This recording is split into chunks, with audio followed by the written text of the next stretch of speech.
नमस्कार। जय जय श्री राधे कृष्ण। राधे राधे। एकादशी व्रत यदि हम करने जा रहे हैं तो हमें व्रत के नियम अवश्य जानने चाहिए। ऐसा श्री प्रेमानंद जी महाराज ने कहा, यदि व्रत नहीं भी कर पाते हैं तो भी यदि कुछ नियम धारण करते हैं और कथा सुन लेते हैं तो श्री हरि की कृपा प्राप्त होती है, साथ में लक्ष्मी जी की भी कृपा प्राप्त होती है। भगवती एकादशी कौन है, इस संबंध में पद्म पुराण में एक कथा हम आपको आगे बताएंगे। लेकिन एकादशी व्रत उपवास करने का बहुत महत्व होता है और साथ ही धर्मों के नियम भी अलग अलग होते हैं। खासकर हमारे धर्म में, सनातन धर्म में, एकादशी व्रत करने की इच्छा रखने वाले मनुष्य को दशमी के दिन से ही कुछ अनिवार्य नियमों का पालन करना चाहिए। ऐसा श्री हित प्रेमानंद जी महाराज जी ने कहा है, तभी हमें एकादशी व्रत का पूरा फल मिलेगा। एकादशी के व्रत से भगवान लीला पुरुषोत्तम श्री कृष्ण समस्त दुखों का, त्रिविध तापों से मुक्ति दिलाने का काम करते हैं। हजारों यज्ञों के अनुष्ठान करने के बराबर हमें फल प्राप्त होता है। चारों पुरुषार्थों को श्री हरि वासुदेव कृष्ण सहज में ही हमें प्रदान कर देते हैं। तो चलिए जान लेते हैं एकादशी व्रत के कुछ नियम। उससे पहले भगवान की कृपा चाहने वाले, माता लक्ष्मी की कृपा चाहने वाले सभी दर्शक लाइक सब्सक्राइब करके माता के चरणों में जय माँ लक्ष्मी लिखें और प्रभु के चरणों में जय श्री हरि विष्णु, जय श्री कृष्ण वासुदेव की कमेंट बॉक्स में लिखकर हाजिरी लगाएं। चलिए जानते हैं व्रत के नियम। दशमी के दिन हमें सात्विक भोजन करना चाहिए। प्याज, लहसुन, मसूर की दाल आदि वस्तुओं का सेवन नहीं करना चाहिए। बैंगन का भी सेवन नहीं करना चाहिए, बैंगन भी निषिद्ध है। और बिल्कुल सात्विक भोजन करें।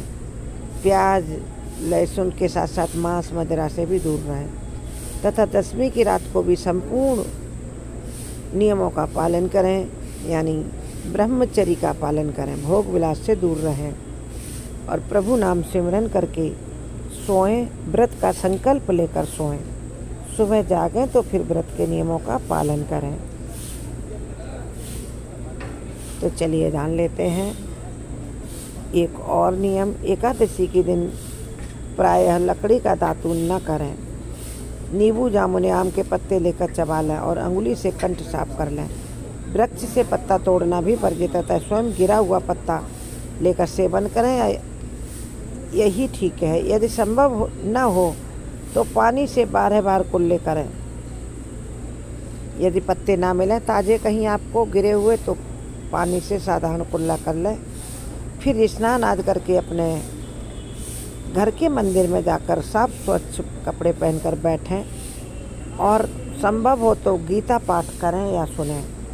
प्रभु के सामने इस प्रकार प्रतिज्ञा करें, नियम लें कि आज मैं चोरी, पाखंडी, दुराचारी मनुष्यों से बात नहीं करूंगा, चोरों से भी बात नहीं करूंगा, ना ही किसी का मैं स्वयं दिल दुखाऊंगा। और रात्र को संभव होगा तो हम जागरण करके कीर्तन भी करेंगे।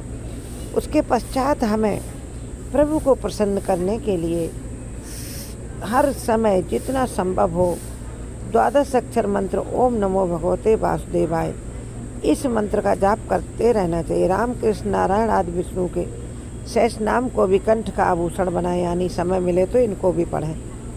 भगवान विष्णु का स्मरण करें, प्रार्थना करें और कहें कि हे त्रिलोकीनाथ, हे वासुदेव कृष्ण, हे लीलाधारी, हे गिरवरधारी, मेरी लाज आपके हाथ में है और हमने अपना जीवन आपको समर्पित किया है।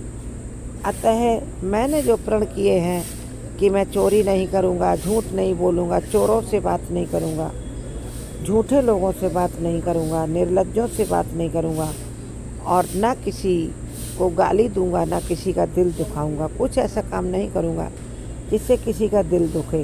तो हे प्रभु, हमारी ये प्रतिज्ञा पूरी करने में आप हमारा साथ दें। हमें हमारे इस प्रण को पूरा करने की पूरी शक्ति प्रदान करें। यदि भूलवश किसी निंदक से बात कर भी ली हो तो भगवान श्री नारायण के दर्शन करके धूप दीप से श्री हरि की पूजा करें और भगवान वासुदेव से माफ़ी मांग लें, क्षमा मांग लें। भगवान प्रभु हृदय से लगाकर क्षमा कर देंगे।